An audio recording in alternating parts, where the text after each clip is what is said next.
welcome to Two Old Bucks, the podcast that looks at life through the eyes of two guys who have been there, done that. We look around and reflect on what we like, what we don't, and things that just make us ask, what the hell's that all about? I'm Dave, the oldest buck. And I'm Dale, the younger buck. You had to rub that in, didn't you? So, hey, anyway, Dale, how long have we known each other? Well over 60 years, I'm thinking. We used to play ball together. We were little. How little? I'm thinking it was like minor league before we were good enough to make little league. Yeah, 9, 10, somewhere in that range. Serious single digits, yeah.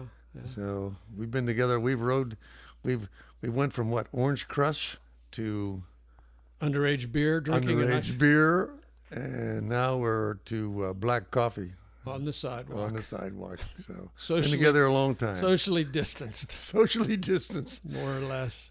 Yeah. Anyhow, we've had a wonderful, for those folks listening, I can just tell you it's been a wonderful friendship.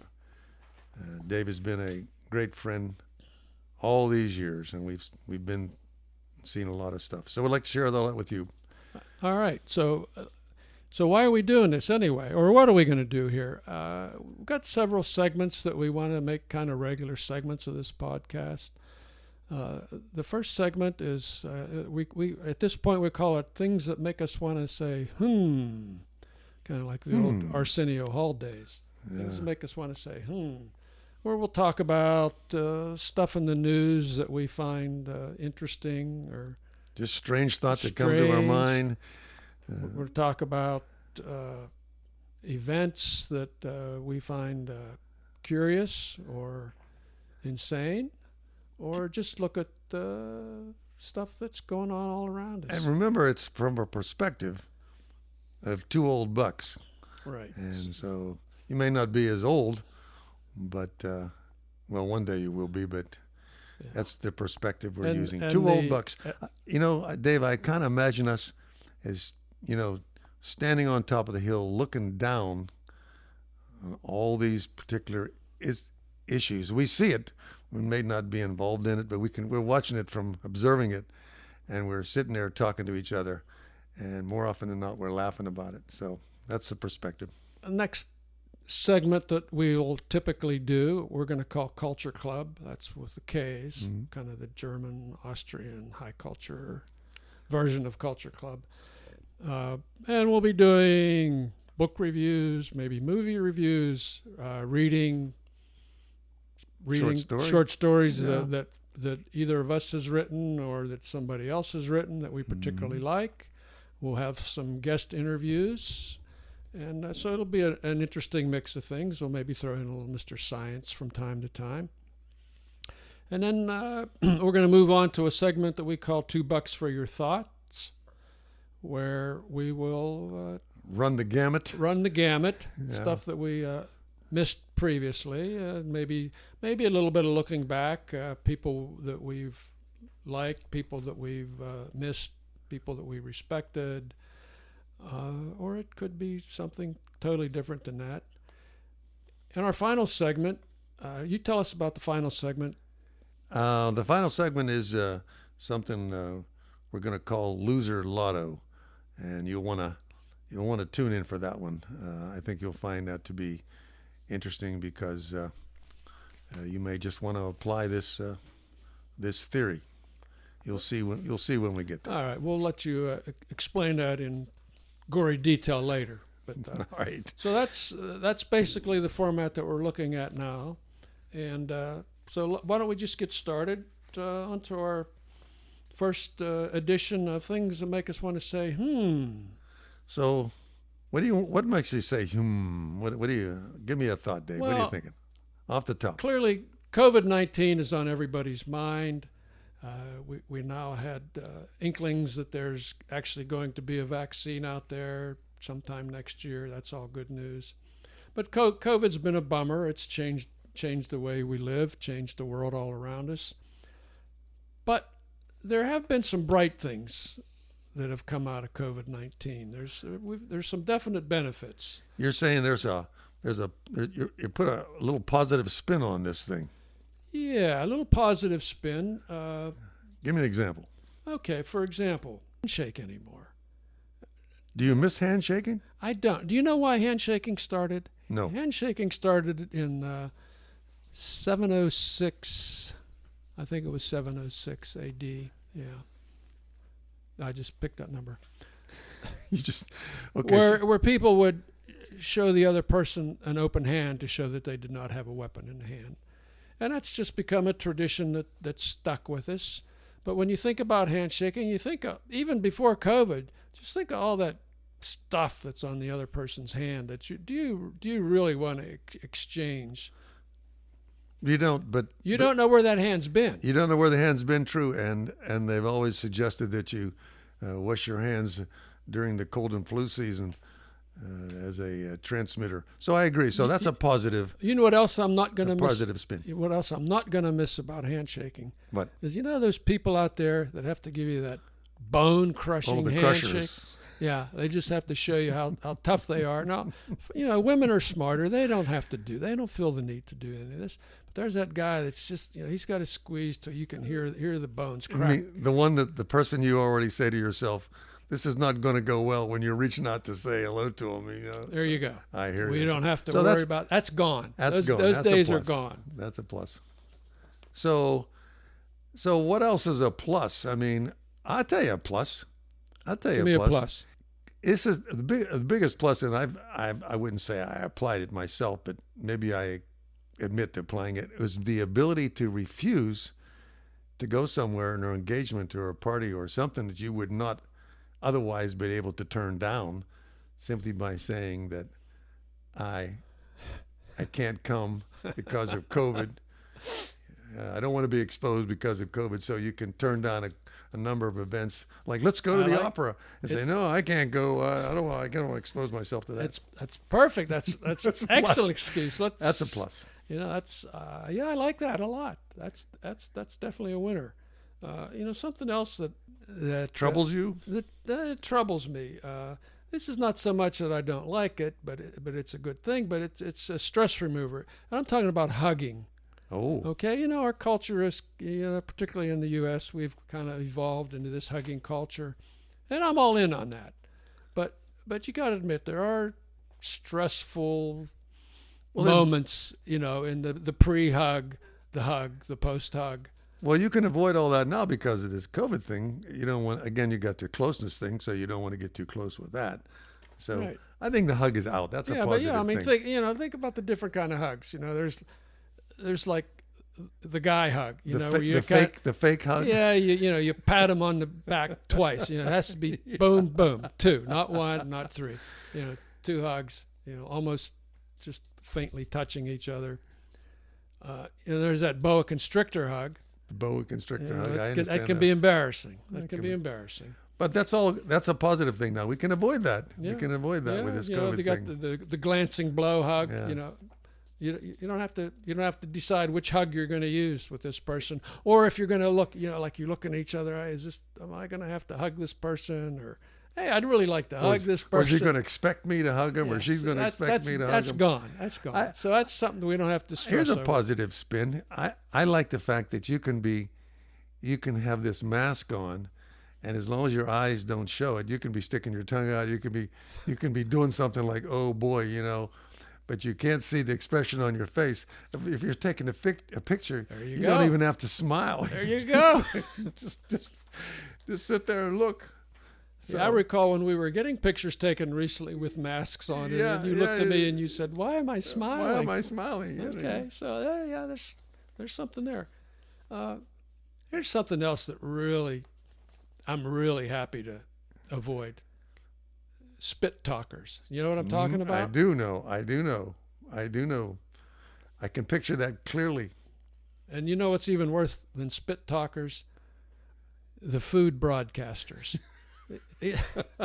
Well, like the spit talker. I mean, you're face to face, and you see that stuff. It's spraying out at you, and a piece lands on your, saliva lands on your cheek, and then like, do I wipe it off? Yeah, very do positive. I acknowledge it? Do I pretend that it didn't happen?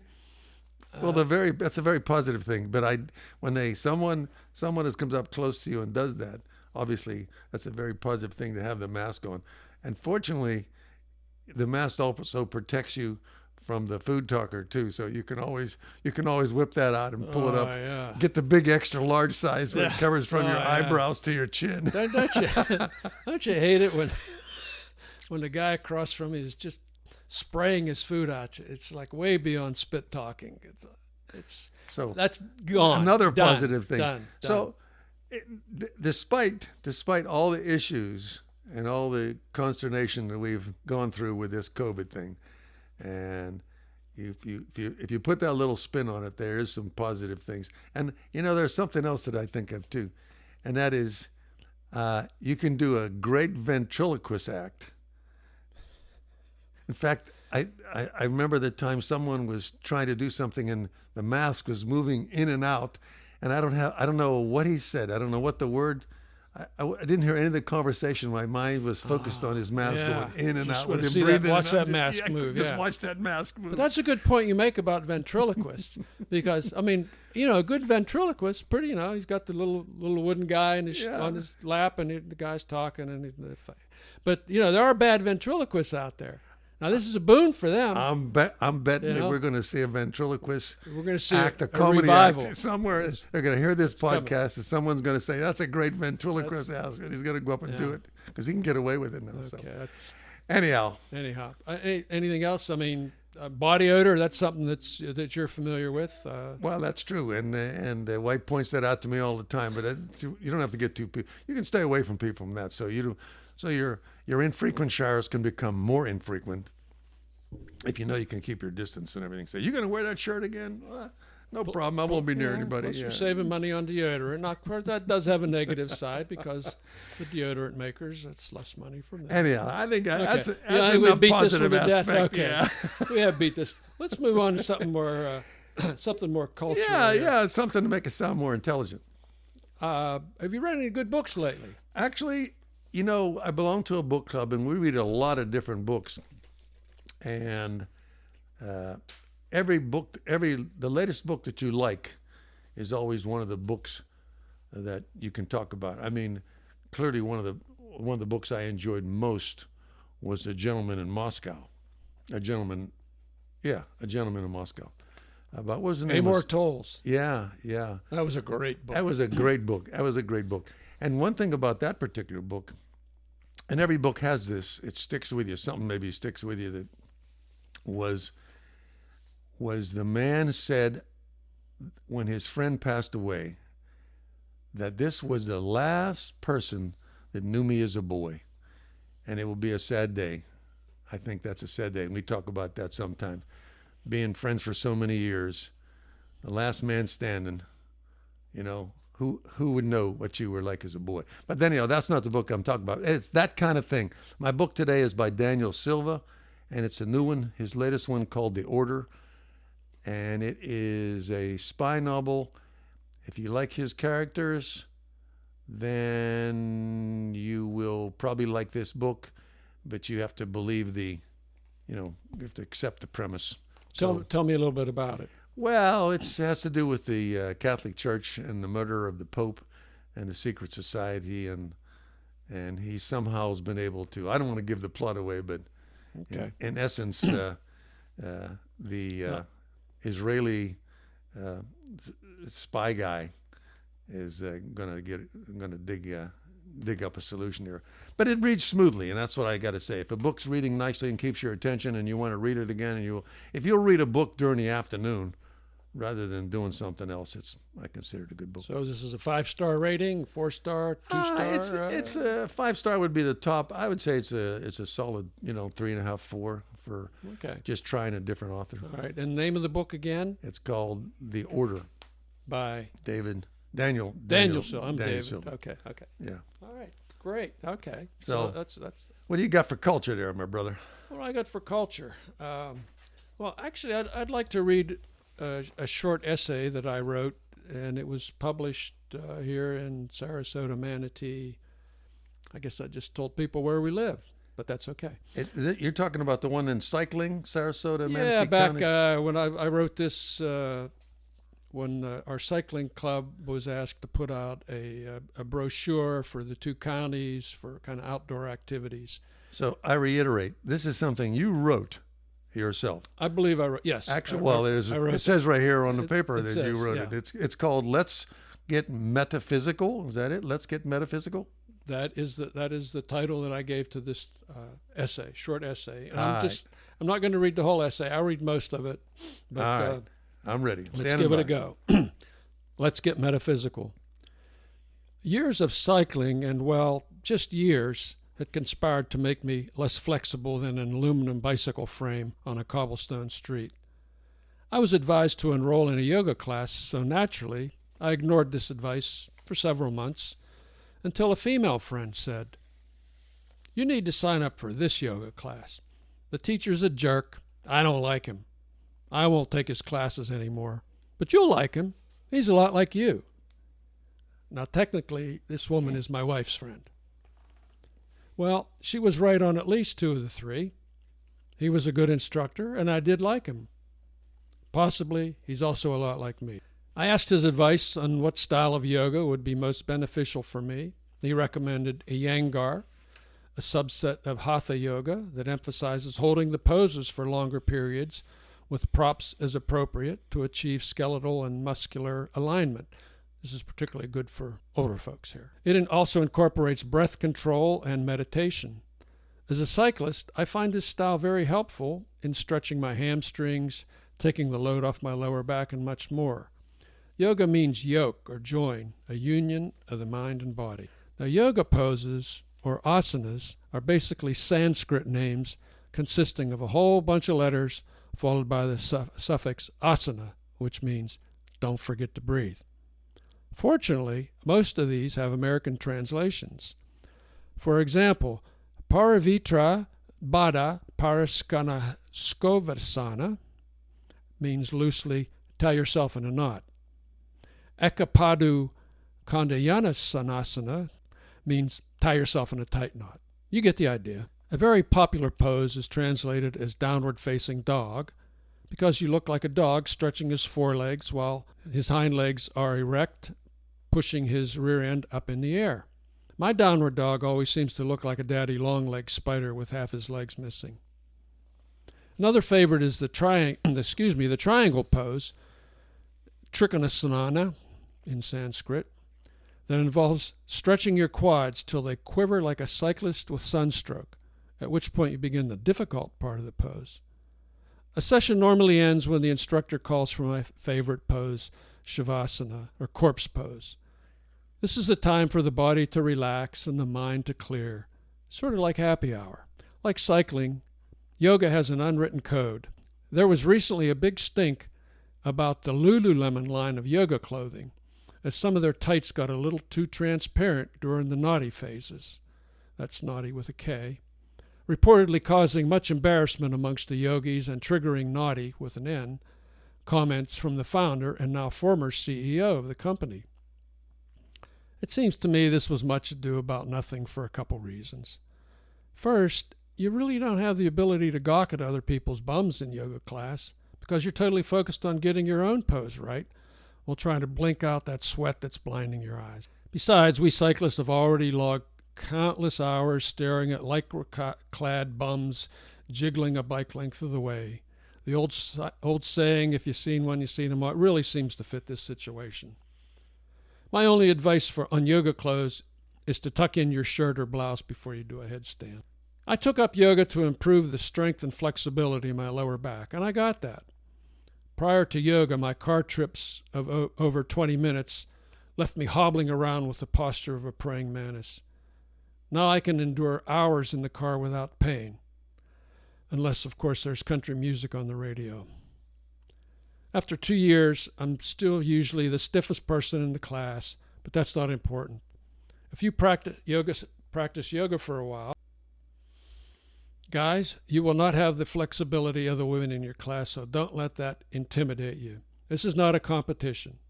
Men will sweat like pigs at a barbecue festival while women will remain dry as the desert sand. This is just one of the basic laws of thermodynamics. Accept it. That is really interesting. I didn't know that much about yoga, but apparently it works. You need to stretch, especially if you're biking a lot. Well, it certainly helped me. It's helped me. I'm not quite as diligent as I used to be, but I still do my morning stretches, and it definitely helps. So that's our little. That's and at our age, you're still able to ride. I'm still riding. I'm still out there riding. Yeah.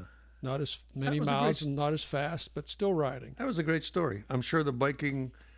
Well, if you're a biker enthusiast, then you might hang on to our podcast, and you'll certainly get some biking or riding tips thrown in periodically, because we both ride.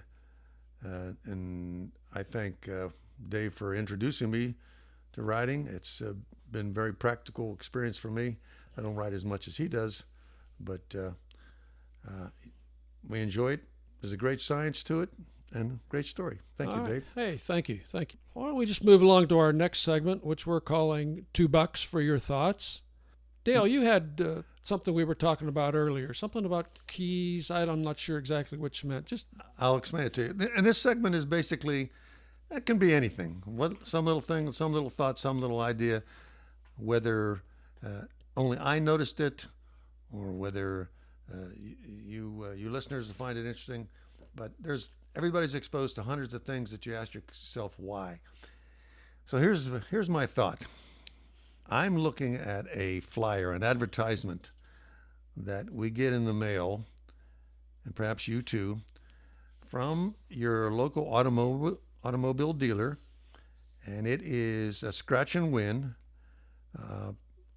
type of mailer, and on it is attached a key.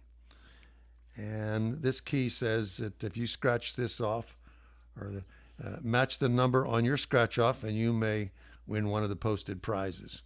Well, I said to myself, does anyone ever win the prizes that are advertised on this flyer? The key does not look like it was a key that would fit a car. It doesn't look like it would fit an ignition. So I'm thinking, well, you can't take the key in and stick it into a car and see if you turn it. I'm thinking the key is just to scratch off the number. It's a 6-digit number, and the dealership has the winning numbers posted. So I researched it. It's very likely this same advertisement was sent to several different states, and the winning numbers could be sent to different states. So you have to match up your winning number with a dealership somewhere in the United States that might have the winning number. So the odds are 1 in 200,000 to win the car. You think that's not so bad. However, you may have all the flyers with no winning numbers on in your state, and somewhere in Iowa they have the winning numbers at the dealership. So the real odds are much, much worse. Much, much worse. And I've never, ever seen in any kind of a paper, news media, that so-and-so walked away with the $30,000 GMC Chevy Blazer or something like that. Well, maybe there's somebody out there that is that person, and maybe hopefully we'll hear from you someday. And I'm thinking you'll have a little segment about how to do that shortly. So this has fascinated me, and if you're able to run across somebody who maybe somebody actually hears this and did win, but as far as I know, the key is just an instrument to scratch the ticket off, and your likelihood of winning is pretty remote, even for the canned ham or whatever it is they give you. So it's something I wonder about. Over to you, Dave. That makes you scratch your head a little bit. It's like, who actually ever wins? Who actually ever wins All this? Right. That's good food for thought. Moving right along here, future episodes. As I said, we're going to talk about looking back, things that have happened to us, things we've survived, people that we admire or miss. And we're also going to look for feedback from you folks. We're calling this part Letters from Afar. And hoping you're still with us, first of all. And if you are, we'd like you to rate us where you do that on your podcasting outlet. I think you can give us 1 to 5 stars. We hope for 5 stars. Only if you mean it. We're going to have an email address. Any star will be appreciated. Any stars will be appreciated. So we actually have an email address, which I don't think is going to change. And it's called BUCKSTWOOLD@gmail.com. Now, I'll repeat that. It's Bucks, BUCKS, 2, TWO, old, OLD, of course, at Gmail. So it's BUCKS2OLD, one word, at gmail.com. So we'll be looking forward to your questions and your comments, and we'll address a couple of those in each future segment. And I'll remind you again later. But now we're going to play a little game that Dale has invented here, and it's called Loser Lotto. Dale, tell us about Loser Lotto. Loser Lotto is something that I had a great deal of fun laughing at, and I like to perfect. This is a system to choose lotto numbers that's quicker than searching for birthday numbers and all the other ways that people use, pick numbers for a lotto. So you got a lotto ticket. I'm holding a standard lotto ticket in front of me. There's panels A through E, and then F through F, G, H, I, J, up to J. So here's what I did. I picked the numbers so that when you look at the lotto, if you look at the ticket, it says Lose Lotto. You can clearly make these letters out with the numbers. So this is an easier way to pick it. For example, if you start on panel A and you choose 18, then you go down 4 and over 2, and you have your L. So you're making a letter with the dots with the numbers on your card. And you can move the L's and the E and the T's will let you move around the board, and the O's stay in the center of the board. So when you're done, you'll have about 54 numbers on a ticket. This is more fun than using, and quicker than using the birthday thing or trying to come up with the numbers. This is, you get to pick a bunch of different numbers. But you always have to spell it. You always have to spell. When you hold a ticket up, it'll say Lose Lotto, and you'll feel good about it. All right. So you move those letters around, and each time you move the letters, you get 6 different numbers. And what I'm going to guarantee, what's special about Loser Lotto? Yeah. I'm guaranteeing you're going to lose.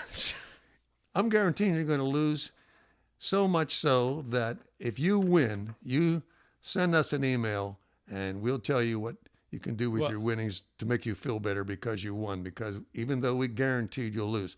So next week, we'll start out. I'll give you some numbers to work with, some of the ones I picked, and we're clear losers. And then I think at the end of the year, you save all your losing tickets and then play them all at the same time. So if you play once a month, you'll have 12 tickets.